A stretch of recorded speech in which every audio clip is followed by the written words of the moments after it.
श्री गौरी गिरीश स्तोत्रम्।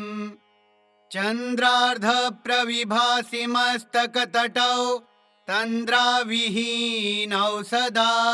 भक्तौध प्रतिपालने निजतनो छायाजितार्कायुतौ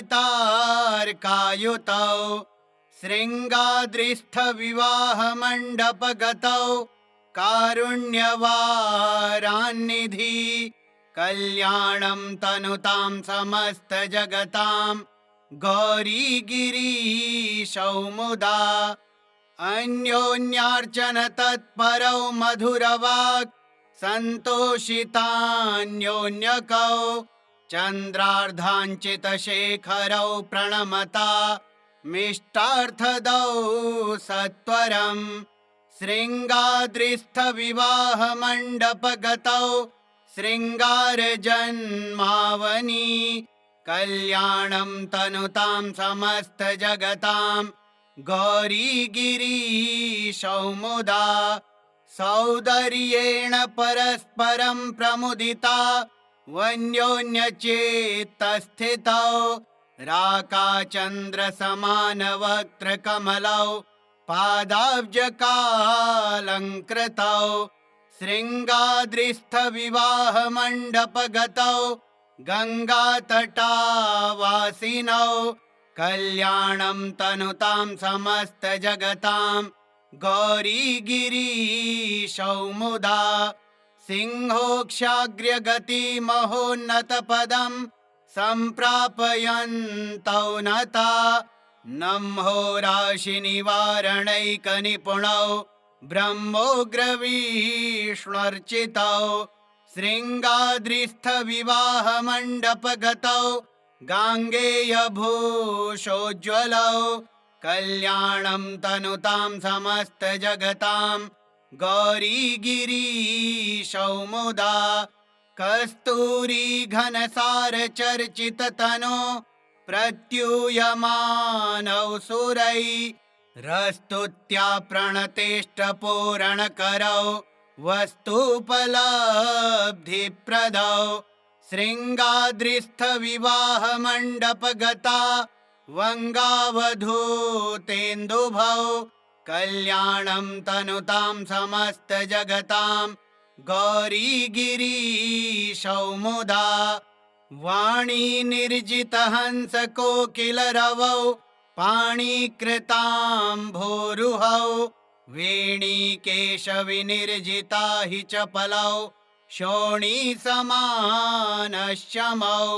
श्रृंगाद्रिस्थ विवाह मंडपगतौ तुंगेष्ठजालप्रदौ कल्याणं तनुतां समस्त जगतां गौरी गिरीशौ मुदा कामापत्ति विभूति कारण दशौ सोमार्धभूषोज्ज्वलौ सामाम्नाय सुगीयमान चरितौ रामार्चिताङ्घ्रिद्वयौ श्रृंगाद्रिस्थ विवाह मंडपगतौ माणिक्यभूषान्वितौ कल्याणं तनुतां समस्त जगतां गौरी गिरीशौ मुदा दम्भाहंकृति दोष शून्य पुरुषैः संभावनीयौ सदा जम्भारातिमुखामरेन्द्र विनुतौ कुभात्मजाद्यर्चितौ श्रृंगाद्रिस्थ विवाह मंडपगतौ वाग्दान दीक्षाधरौ कल्याणं तनुतां समस्त जगतां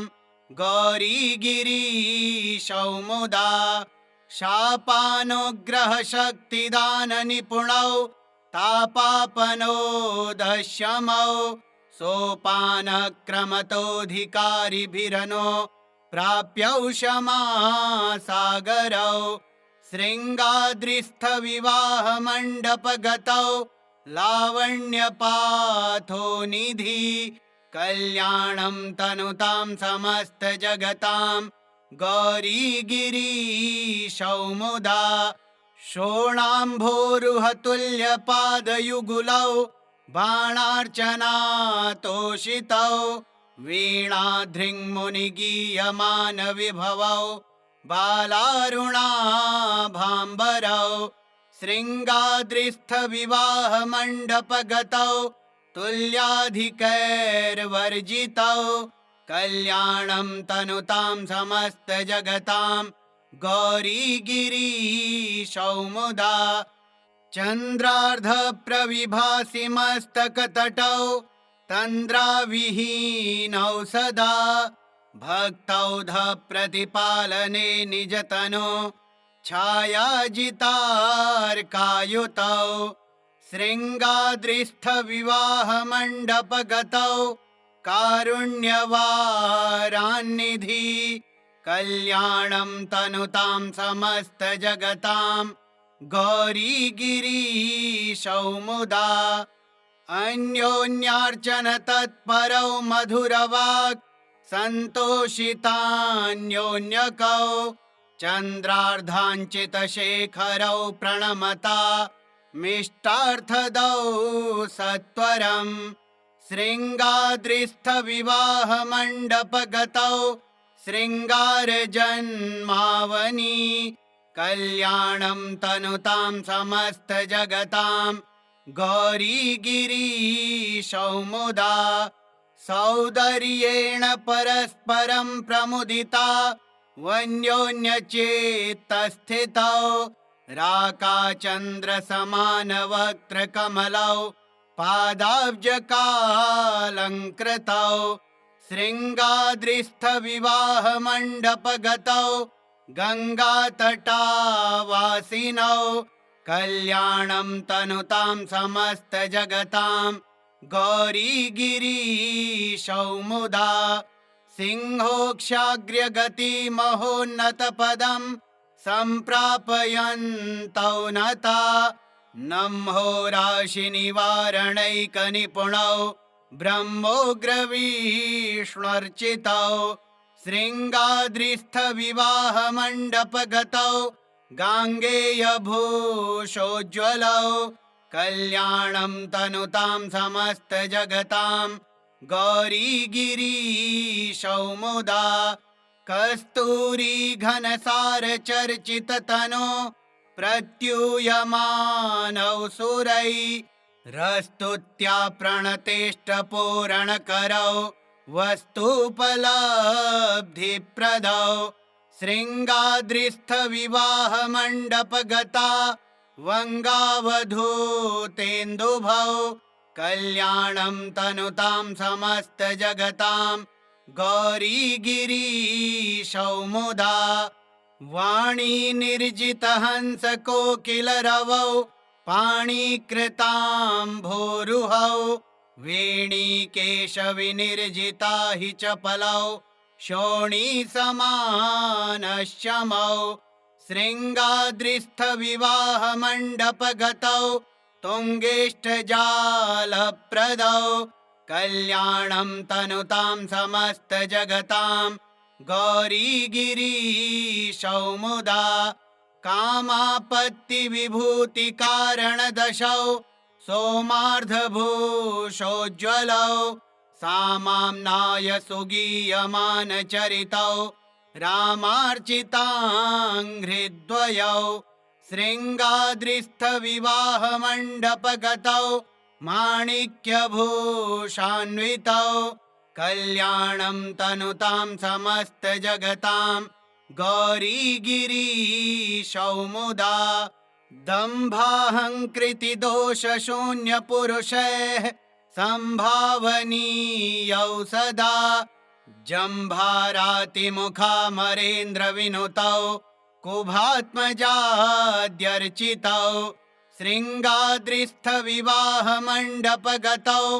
वाग्दानदीक्षाधरौ कल्याणं तनुतां समस्तजगतां गौरीगिरीशौ मुदा शापानुग्रहशक्तिदाननिपुणौ तापापनोदशमौ सोपानक्रमतोऽधिकारिभिरनो प्राप्यौ क्षमासागरौ शृङ्गाद्रिस्थविवाहमण्डपगतौ लावण्यपाथो निधि कल्याणं तनुतां समस्तजगतां गौरीगिरीशौ मुदा शोणाम्भोरुहतुल्यपादयुगुलौ बाणार्चनातोषितौ वीणाधृङ्मुनिगीयमानविभवौ बालारुणाभाम्बरौ शृङ्गाद्रिस्थविवाहमण्डपगतौ तुल्याधिकैर्वर्जितौ कल्याणं तनुतां समस्तजगतां गौरीगिरीशौ मुदा चन्द्रार्धप्रविभासि मस्तकतटौ तन्द्राविहीनौ सदा भक्तौघप्रतिपालने निजतनो छायाजितार्कायुतौ शृङ्गाद्रिस्थविवाहमण्डपगतौ कारुण्यवारान्निधि कल्याणं तनुतां समस्तजगतां गौरीगिरीशौ मुदा अन्योन्यार्चन तत्परौ मधुरवाक् सन्तोषितान्योन्यकौ चन्द्रार्धाञ्चितशेखरौ प्रणमता मिष्टार्थदौ सत्वरम् शृङ्गाद्रिस्थविवाहमण्डपगतौ शृङ्गारजन्मावनि कल्याणं तनुतां समस्तजगतां गौरीगिरीशौ मुदा सौन्दर्येण परस्परं प्रमुदिता वन्योन्यचेत्तस्थितौ राकाचन्द्रसमानवक्त्रकमलौ पादाब्जकालङ्कृतौ शृङ्गाद्रिस्थविवाहमण्डपगतौ गङ्गातटावासिनौ कल्याणं तनुतां समस्तजगतां गौरीगिरीशौ मुदा सिंहोक्षाग्र्यगतिमहोन्नतपदं सम्प्रापयन्तौ नता नम्होराशिनिवारणैकनिपुणौ ब्रह्मोग्रविष्णुर्चितौ शृङ्गाद्रिस्थविवाहमण्डपगतौ गाङ्गेयभूषोज्ज्वलौ कल्याणं तनुतां समस्तजगतां गौरीगिरीशौ मुदा कस्तूरीघनसारचर्चिततनो प्रत्यूयमानौ सुरैरस्तुत्या प्रणतेष्टपूरणकरौ वस्तुपलब्धिप्रदौ शृङ्गाद्रिस्थविवाहमण्डपगता वङ्गावधूतेन्दुभौ कल्याणं तनुतां समस्तजगतां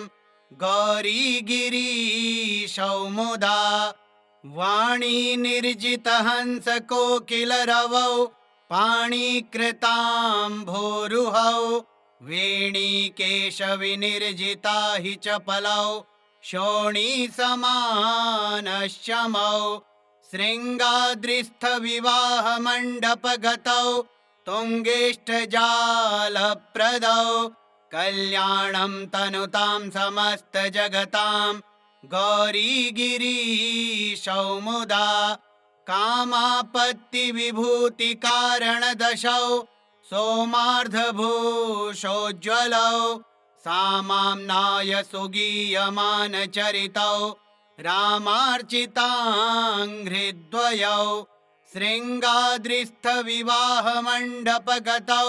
माणिक्यभूषान्वितौ कल्याणं तनुतां समस्तजगतां गौरीगिरीशौ मुदा दम्भाहङ्कृतिदोषशून्यपुरुषैः सम्भावनीयौ सदा जम्भारातिमुखामरेन्द्रविनुतौ कुभात्मजाद्यर्चितौ शृङ्गाद्रिस्थविवाहमण्डपगतौ वाग्दानदीक्षाधरौ कल्याणं तनुतां समस्तजगतां गौरीगिरीशौ मुदा शापानुग्रहशक्तिदाननिपुणौ तापापनोदशमौ सोपानक्रमतोऽधिकारिभिरनो प्राप्यौषमासागरौ शृङ्गाद्रिस्थविवाहमण्डपगतौ लावण्यपाथो निधि कल्याणं तनुतां समस्तजगतां गौरीगिरीशौ मुदा शोणाम्भोरुहतुल्यपादयुगुलौ बाणार्चनातोषितौ वीणाधृङ्मुनिगीयमानविभवौ बालारुणाभाम्बरौ शृङ्गाद्रिस्थविवाहमण्डपगतौ तुल्याधिकैर्वर्जितौ कल्याणं तनुतां समस्तजगतां गौरीगिरीशौ मुदा चन्द्रार्धप्रविभासि मस्तकतटौ तन्द्राविहीनौ सदा भक्तौधप्रतिपालने निजतनो छायाजितार्कायुतौ शृङ्गाद्रिस्थविवाहमण्डपगतौ कारुण्यवारान्निधि कल्याणं तनुतां समस्तजगतां गौरीगिरीशौ मुदा अन्योन्यार्चन तत्परौ मधुरवाक् सन्तोषितान्योन्यकौ चन्द्रार्धाञ्चितशेखरौ प्रणमता मिष्टार्थदौ सत्वरम् शृङ्गाद्रिस्थविवाहमण्डपगतौ शृङ्गारजन्मावनि कल्याणं तनुतां समस्तजगतां गौरीगिरीशौ मुदा सौन्दर्येण परस्परं प्रमुदिता वन्योन्यचेत्तस्थितौ राकाचन्द्रसमानवक्त्रकमलौ पादाब्जकालङ्कृतौ शृङ्गाद्रिस्थविवाहमण्डपगतौ गङ्गातटावासिनौ कल्याणं तनुतां समस्तजगतां गौरीगिरीशौ मुदा सिंहोक्षाग्र्यगतिमहोन्नतपदं सम्प्रापयन्तौ नता नम्होराशिनिवारणैकनिपुणौ ब्रह्मोग्रविष्णुर्चितौ शृङ्गाद्रिस्थविवाहमण्डपगतौ गाङ्गेयभूषोज्ज्वलौ कल्याणं तनुतां समस्तजगतां गौरीगिरीशौ मुदा कस्तूरीघनसारचर्चिततनो प्रत्यूयमानौ सुरैरस्तुत्या प्रणतेष्टपूरणकरौ वस्तुपलब्धिप्रदौ शृङ्गाद्रिस्थविवाहमण्डपगता वङ्गावधूतेन्दुभौ कल्याणं तनुतां समस्तजगतां गौरीगिरीशौ मुदा वाणी निर्जितहंसकोकिलरवौ पाणिकृताम्भोरुहौ वेणीकेशविनिर्जिता हि चपलौ शोणीसमानश्चमौ शृङ्गाद्रिस्थविवाहमण्डपगतौ तुङ्गेष्ठजालप्रदौ कल्याणं तनुतां समस्तजगतां गौरीगिरीशौ मुदा कामापत्तिविभूतिकारणदशौ सोमार्धभूषोज्ज्वलौ सामाम्नाय सुगीयमानचरितौ रामार्चिताङ्घ्रिद्वयौ शृङ्गाद्रिस्थविवाहमण्डपगतौ माणिक्यभूषान्वितौ कल्याणं तनुतां समस्तजगतां गौरीगिरीशौ मुदा दम्भाहङ्कृतिदोषशून्यपुरुषैः सम्भावनीयौ सदा जम्भारातिमुखामरेन्द्रविनुतौ कुभात्मजाद्यर्चितौ शृङ्गाद्रिस्थविवाहमण्डपगतौ वाग्दानदीक्षाधरौ कल्याणं तनुतां समस्तजगतां गौरीगिरीशौ मुदा शापानुग्रहशक्तिदाननिपुणौ तापापनोदशमौ सोपानक्रमतोऽधिकारिभिरनो प्राप्यौषमासागरौ शृङ्गाद्रिस्थविवाहमण्डपगतौ लावण्यपाथो निधि कल्याणं तनुतां समस्तजगतां गौरीगिरीशौ मुदा शोणाम्भोरुहतुल्यपादयुगुलौ बाणार्चनातोषितौ वीणाधृङ्मुनिगीयमानविभवौ बालारुणाभाम्बरौ शृङ्गाद्रिस्थविवाहमण्डपगतौ तुल्याधिकैर्वर्जितौ कल्याणं तनुतां समस्तजगतां गौरीगिरीशौ मुदा चन्द्रार्धप्रविभासि मस्तकतटौ तन्द्राविहीनौ सदा भक्तौधप्रतिपालने निजतनो छायाजितार्कायुतौ शृङ्गाद्रिस्थविवाहमण्डपगतौ कारुण्यवारान्निधि कल्याणं तनुतां समस्तजगतां गौरीगिरीशौ मुदा अन्योन्यार्चन तत्परौ मधुरवाक् सन्तोषितान्योन्यकौ चन्द्रार्धाञ्चितशेखरौ प्रणमता मिष्टार्थदौ सत्वरम् शृङ्गाद्रिस्थविवाहमण्डपगतौ शृङ्गारजन्मावनि कल्याणं तनुतां समस्तजगतां गौरीगिरीशौ मुदा सौन्दर्येण परस्परं प्रमुदिता वन्योन्यचेत्तस्थितौ राकाचन्द्रसमानवक्त्रकमलौ पादाब्जकालङ्कृतौ शृङ्गाद्रिस्थविवाहमण्डपगतौ गङ्गातटावासिनौ कल्याणं तनुतां समस्तजगतां गौरीगिरीशौ मुदा सिंहोक्षाग्र्यगतिमहोन्नतपदं सम्प्रापयन्तौ नता नम्होराशिनिवारणैकनिपुणौ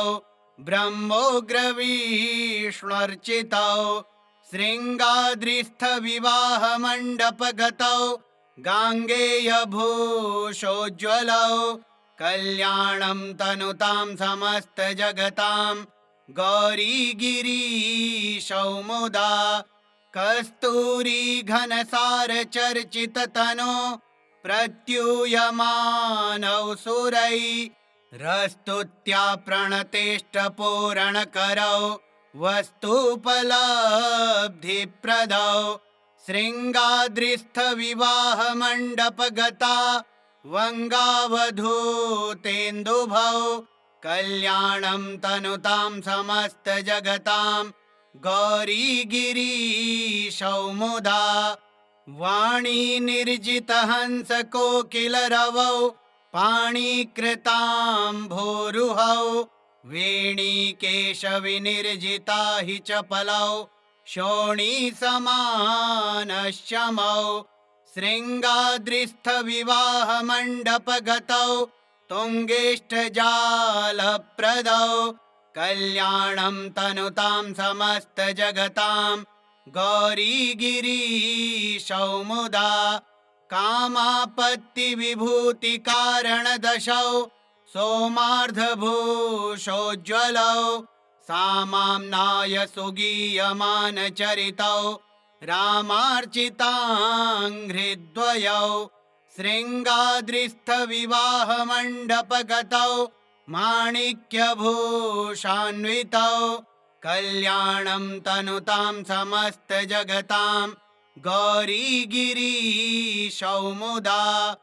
दम्भाहङ्कृतिदोषशून्यपुरुषैः सम्भावनीयौ सदा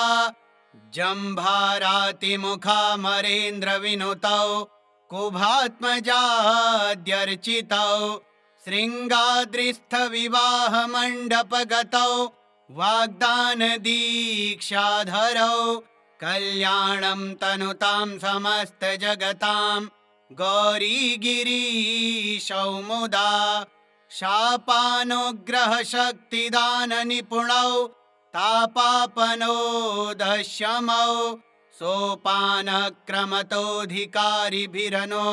प्राप्यौ क्षमासागरौ शृङ्गाद्रिस्थविवाहमण्डपगतौ लावण्यपाथोनिधि कल्याणं तनुतां समस्तजगतां गौरीगिरीशौ मुदा शोणाम्भोरुहतुल्यपादयुगुलौ बाणार्चनातोषितौ वीणाधृङ्मुनिगीयमानविभवौ बालारुणाभाम्बरौ शृङ्गाद्रिस्थविवाहमण्डपगतौ तुल्याधिकैर्वर्जितौ कल्याणं तनुतां समस्तजगतां गौरीगिरीशौ मुदा चन्द्रार्धप्रविभासि मस्तकतटौ तन्द्राविहीनौ सदा भक्तौधप्रतिपालने निजतनो छायाजितार्कायुतौ शृङ्गाद्रिस्थविवाहमण्डपगतौ कारुण्यवारान्निधि कल्याणं तनुतां समस्तजगतां गौरीगिरीशौ मुदा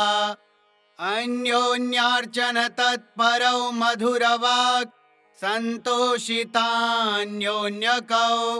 चन्द्रार्धाञ्चितशेखरौ प्रणमता मिष्टार्थदौ सत्वरम् शृङ्गाद्रिस्थविवाहमण्डपगतौ शृङ्गारजन्मावनि कल्याणं तनुतां समस्तजगतां गौरीगिरीशौ मुदा सौन्दर्येण परस्परं प्रमुदिता वन्योन्यचेत्तस्थितौ राकाचन्द्रसमानवक्त्रकमलौ पादाब्जकालङ्कृतौ शृङ्गाद्रिस्थविवाहमण्डपगतौ गङ्गातटावासिनौ कल्याणं तनुतां समस्तजगतां गौरीगिरीशौ मुदा सिंहोक्षाग्र्यगतिमहोन्नतपदं सम्प्रापयन्तौ नता नम्होराशिनिवारणैकनिपुणौ ब्रह्मोग्रविष्णुर्चितौ शृङ्गाद्रिस्थविवाहमण्डपगतौ गाङ्गेयभूषोज्ज्वलौ कल्याणं तनुतां समस्तजगतां गौरीगिरीशौ मुदा कस्तूरीघनसारचर्चिततनो प्रत्यूयमानौ सुरैरस्तुत्या प्रणतेष्टपूरणकरौ वस्तुपलब्धिप्रदौ शृङ्गाद्रिस्थविवाहमण्डपगता वङ्गावधूतेन्दुभौ कल्याणं तनुतां समस्तजगतां गौरीगिरीशौ मुदा वाणीनिर्जितहंसकोकिलरवौ पाणिकृताम्भोरुहौ वेणीकेशविनिर्जिता हि चपलौ शोणीसमानश्चमौ शृङ्गाद्रिस्थविवाहमण्डपगतौ तुङ्गेष्ठजालप्रदौ कल्याणं तनुतां समस्तजगतां गौरीगिरीशौ मुदा कामापत्तिविभूतिकारणदशौ सोमार्धभूषोज्ज्वलौ सामाम्नाय सुगीयमानचरितौ रामार्चिताङ्घ्रिद्वयौ शृङ्गाद्रिस्थविवाहमण्डपगतौ माणिक्यभूषान्वितौ कल्याणं तनुतां समस्तजगतां गौरीगिरीशौ मुदा दम्भाहङ्कृतिदोषशून्यपुरुषैः सम्भावनीयौ सदा जम्भारातिमुखामरेन्द्रविनुतौ कुभात्मजाद्यर्चितौ शृङ्गाद्रिस्थविवाहमण्डपगतौ वाग्दानदीक्षाधरौ कल्याणं तनुतां समस्तजगतां गौरीगिरीशौ मुदा शापानुग्रहशक्तिदाननिपुणौ तापापनोदशमौ सोपानक्रमतोऽधिकारिभिरनो प्राप्यौ क्षमासागरौ शृङ्गाद्रिस्थविवाहमण्डपगतौ लावण्यपाथोनिधि कल्याणं तनुतां समस्तजगतां गौरीगिरीशौ मुदा शोणाम्भोरुहतुल्यपादयुगुलौ बाणार्चनातोषितौ वीणाधृङ्मुनिगीयमानविभवौ बालारुणाभाम्बरौ शृङ्गाद्रिस्थविवाहमण्डपगतौ तुल्याधिकैर्वर्जितौ कल्याणं तनुतां समस्तजगतां गौरीगिरीशौ मुदा चन्द्रार्धप्रविभासि मस्तकतटौ तन्द्राविहीनौ सदा भक्तौधप्रतिपालने निजतनो छायाजितार्कायुतौ शृङ्गाद्रिस्थविवाहमण्डपगतौ कारुण्यवारान्निधि कल्याणं तनुतां समस्तजगतां गौरीगिरीशौ मुदा अन्योन्यार्चन तत्परौ मधुरवाक् सन्तोषितान्योन्यकौ चन्द्रार्धाञ्चितशेखरौ प्रणमता मिष्टार्थदौ सत्वरम् शृङ्गाद्रिस्थविवाहमण्डपगतौ शृङ्गारजन्मावनि कल्याणं तनुतां समस्तजगतां गौरीगिरीशौ मुदा सौन्दर्येण परस्परं प्रमुदिता वन्योन्यचेत्तस्थितौ राकाचन्द्रसमानवक्त्रकमलौ पादाब्जकालङ्कृतौ शृङ्गाद्रिस्थविवाहमण्डपगतौ गङ्गातटावासिनौ कल्याणं तनुतां समस्तजगतां गौरीगिरीशौ मुदा सिंहोक्षाग्र्यगतिमहोन्नतपदं सम्प्रापयन्तौ नता नम्होराशिनिवारणैकनिपुणौ ब्रह्मोग्रविष्णुर्चितौ शृङ्गाद्रिस्थविवाहमण्डपगतौ गाङ्गेयभूषोज्ज्वलौ कल्याणं तनुतां समस्तजगतां गौरीगिरीशौ मुदा कस्तूरीघनसारचर्चिततनो प्रत्यूयमानौ सुरैरस्तुत्या प्रणतेष्टपूरणकरौ वस्तुपलब्धिप्रदौ शृङ्गाद्रिस्थविवाहमण्डपगता वङ्गावधूतेन्दुभौ कल्याणं तनुतां समस्तजगतां गौरीगिरीशौ मुदा वाणी निर्जितहंसकोकिलरवौ पाणिकृताम्भोरुहौ वेणीकेशविनिर्जिता हि चपलौ शोणीसमानश्चमौ शृङ्गाद्रिस्थविवाहमण्डपगतौ तुङ्गेष्ठजालप्रदौ कल्याणं तनुतां समस्तजगतां गौरीगिरीशौ मुदा कामापत्तिविभूतिकारणदशौ सोमार्धभूषोज्ज्वलौ सामाम्नाय सुगीयमानचरितौ रामार्चिताङ्घ्रिद्वयौ शृङ्गाद्रिस्थविवाहमण्डपगतौ माणिक्यभूषान्वितौ कल्याणं तनुतां समस्तजगतां गौरीगिरीशौ मुदा दम्भाहङ्कृतिदोषशून्यपुरुषैः सम्भावनीयौ सदा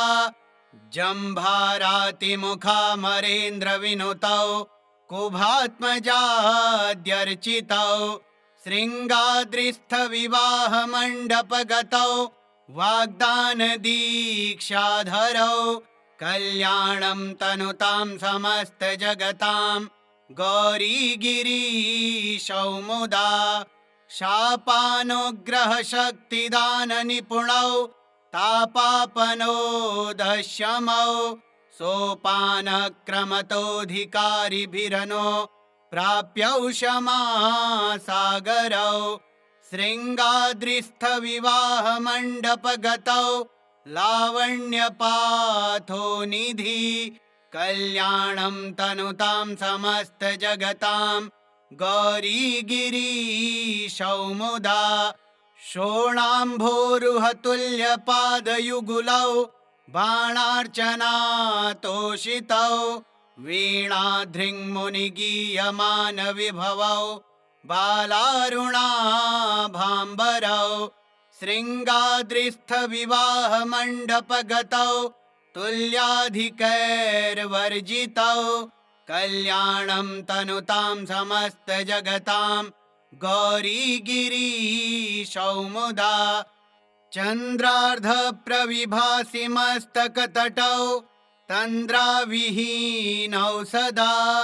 भक्तौधप्रतिपालने निजतनो छायाजितार्कायुतौ शृङ्गाद्रिस्थविवाहमण्डपगतौ कारुण्यवारान्निधि कल्याणं तनुतां समस्तजगतां गौरीगिरीशौ मुदा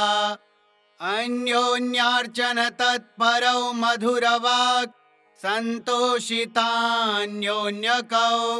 चन्द्रार्धाञ्चितशेखरौ प्रणमता मिष्टार्थदौ सत्वरम्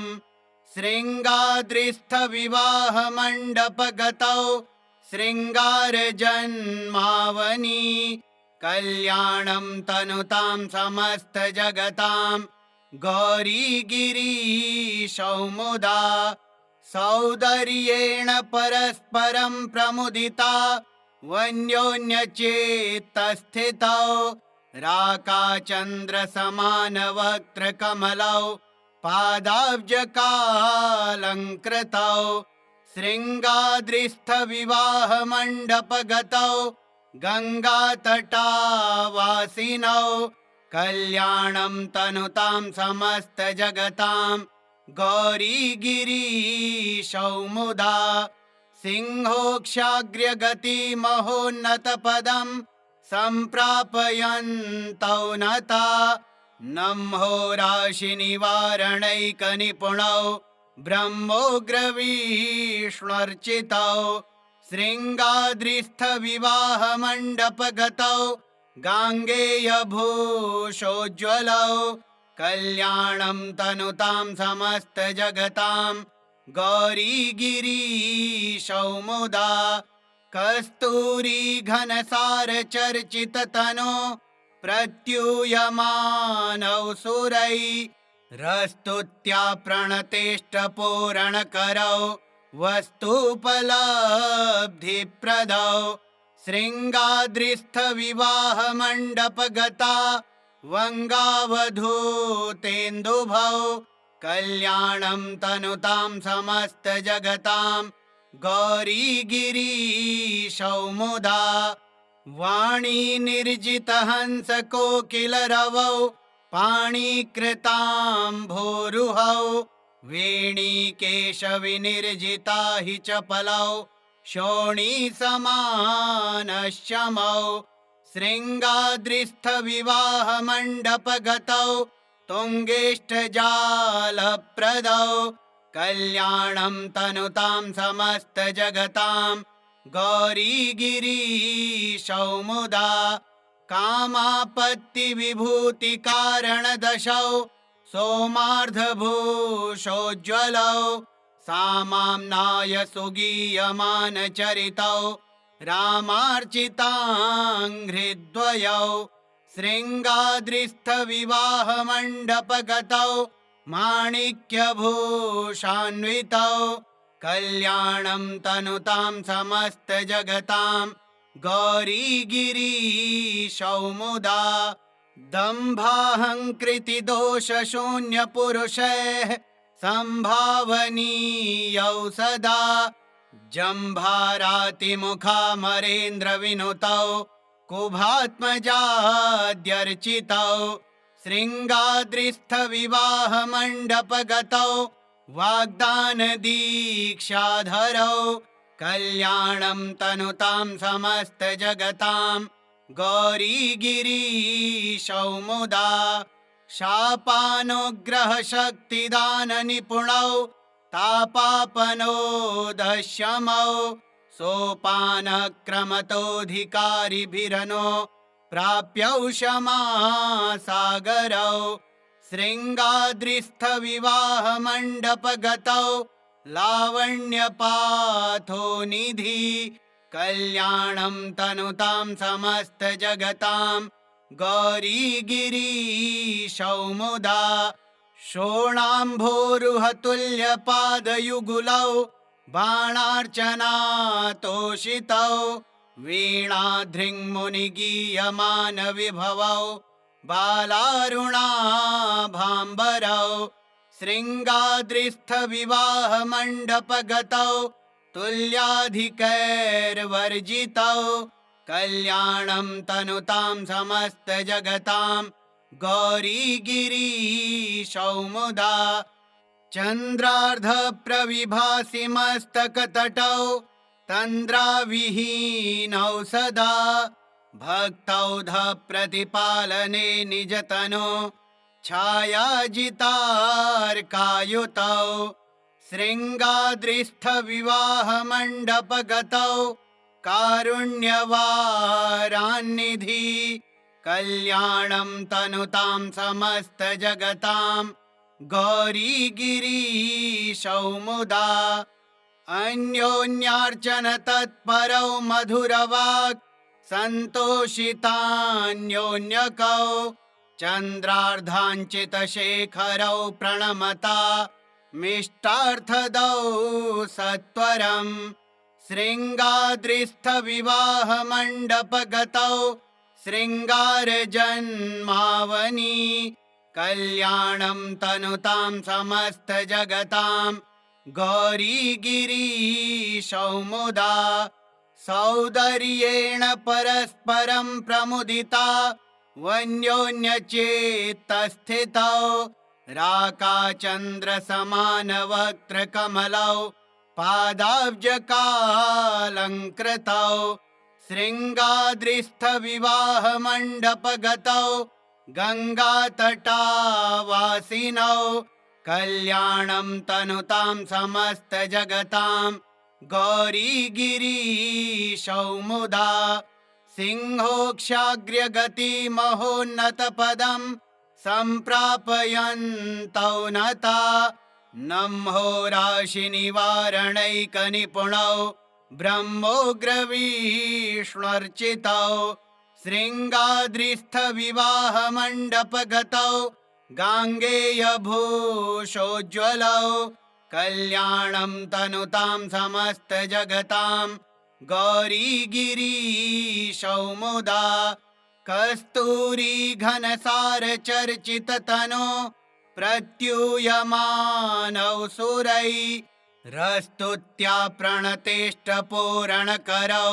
वस्तुपलब्धिप्रदौ शृङ्गाद्रिस्थविवाहमण्डपगता वङ्गावधूतेन्दुभौ कल्याणं तनुतां समस्तजगतां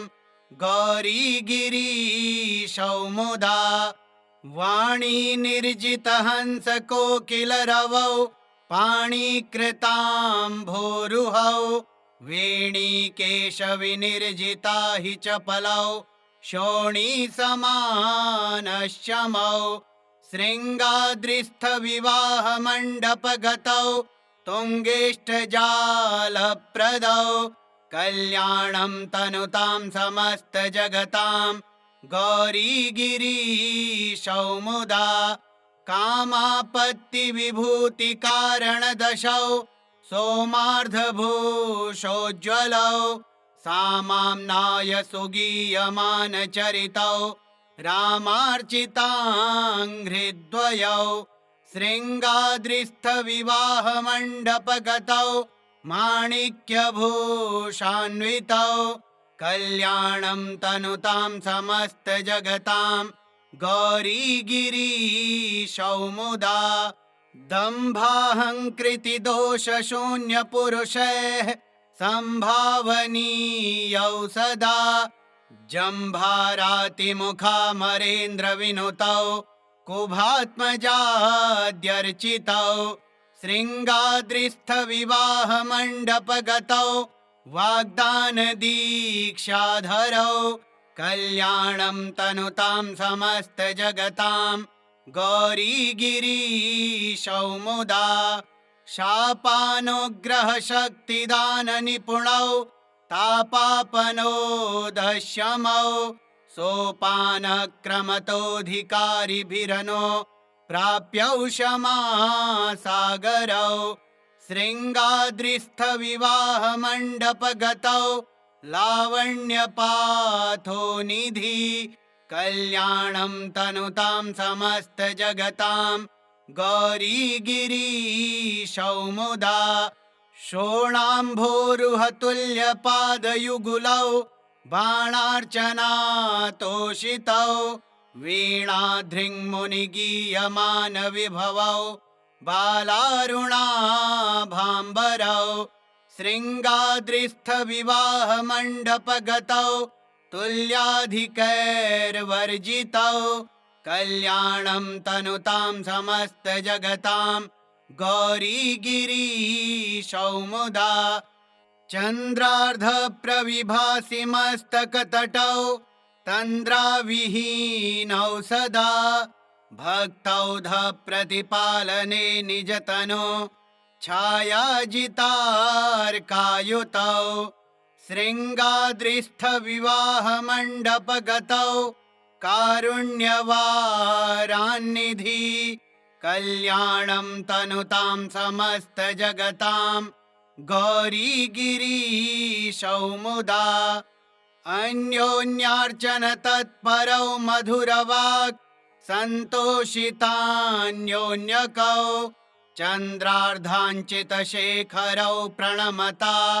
मिष्टार्थदौ सत्वरम् शृङ्गाद्रिस्थविवाहमण्डपगतौ शृङ्गारजन्मावनि कल्याणं तनुतां समस्तजगतां गौरीगिरीशौ मुदा सौन्दर्येण परस्परं प्रमुदिता वन्योन्यचेत्तस्थितौ राकाचन्द्रसमानवक्त्रकमलौ पादाब्जकालङ्कृतौ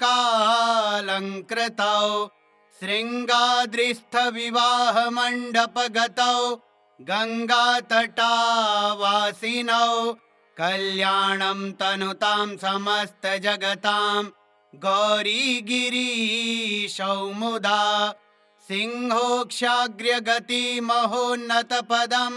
सम्प्रापयन्तौ नता नम्होराशिनिवारणैकनिपुणौ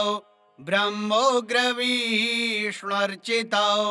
शृङ्गाद्रिस्थविवाहमण्डपगतौ गाङ्गेयभूषोज्ज्वलौ कल्याणं तनुतां समस्तजगतां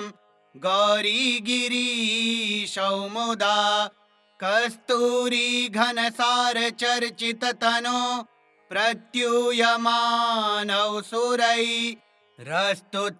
प्रणतेष्टपूरणकरौ वस्तुपलब्धिप्रदौ शृङ्गाद्रिस्थविवाहमण्डपगता वङ्गावधूतेन्दुभौ कल्याणं तनुतां समस्तजगतां गौरीगिरीशौ मुदा वाणी निर्जितहंसकोकिलरवौ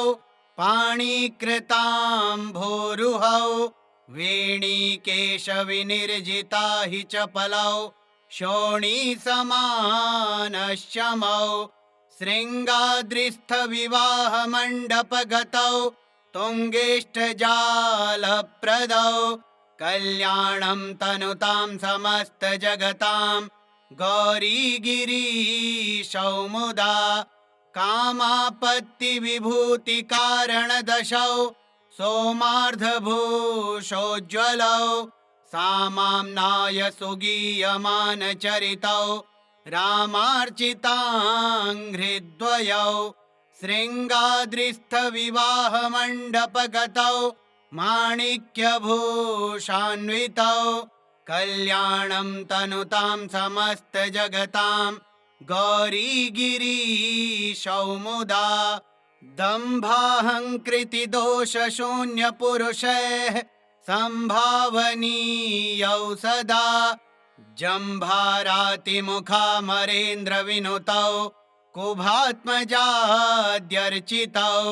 शृङ्गाद्रिस्थविवाहमण्डपगतौ वाग्दानदीक्षाधरौ कल्याणं तनुतां समस्तजगतां गौरीगिरीशौ मुदा शापानुग्रहशक्तिदाननिपुणौ तापापनोदशमौ सोपानक्रमतोऽधिकारिभिरनो प्राप्यौषमासागरौ शृङ्गाद्रिस्थविवाहमण्डपगतौ लावण्यपाथोनिधि कल्याणं तनुतां समस्तजगतां गौरीगिरीशौ मुदा शोणाम्भोरुहतुल्यपादयुगुलौ बाणार्चनातोषितौ वीणाधृङ्मुनिगीयमानविभवौ बालारुणाभाम्बरौ शृङ्गाद्रिस्थविवाहमण्डपगतौ तुल्याधिकैर्वर्जितौ कल्याणं तनुतां समस्तजगतां गौरीगिरीशौ मुदा चन्द्रार्धप्रविभासि मस्तकतटौ तन्द्राविहीनौ सदा भक्तौधप्रतिपालने निजतनो छायाजितार्कायुतौ शृङ्गाद्रिस्थविवाहमण्डपगतौ कारुण्यवारान्निधि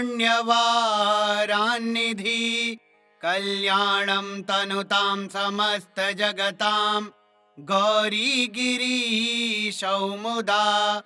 अन्योन्यार्चन तत्परौ मधुरवाक् सन्तोषितान्योन्यकौ चन्द्रार्धाञ्चितशेखरौ प्रणमता मिष्टार्थदौ सत्वरम् शृङ्गाद्रिस्थविवाहमण्डपगतौ